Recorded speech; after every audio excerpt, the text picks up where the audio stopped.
এরপরে প্রশ্ন করেছেন শাহেদ আলী, আপনি লিখেছেন রোজা রাখা অবস্থায় স্বপ্নদোষ বা কামভাবের জন্য মজি বের হলে কিংবা বীর্যপাত হলে কি রোজার কোনো ক্ষতি হয়?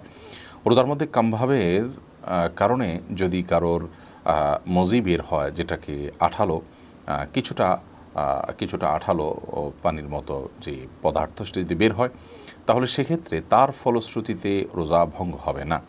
বীর্যপাত যদি হয় এবং সে বীর্যপাত যদি হয় উত্তেজনার সাথে, তাহলে সেক্ষেত্রে সেটি রোজা ভঙ্গের কারণ হবে, সেটি হস্তমৈথুনের মাধ্যমে হোক বা অন্য কোনো কামভাবের কারণে, কোনো যৌন বিষয়ক চিন্তাভাবনার কারণে বা এ জাতীয় কোনো আচরণের কারণে যদি আপনার কামভাবের সাথে উত্তেজনার সাথে যদি বীর্যপাত হয়, তাহলে তার ফলে রোজা ভঙ্গ হবে। আর যদি কারোর অসুস্থতার কারণে বীর্যপাত হয়, শারীরিক কোনো দুর্বলতার কারণে অথবা স্বপ্নদোষের কারণে, তাহলে তার কারণে রোজা ভঙ্গ হবে না।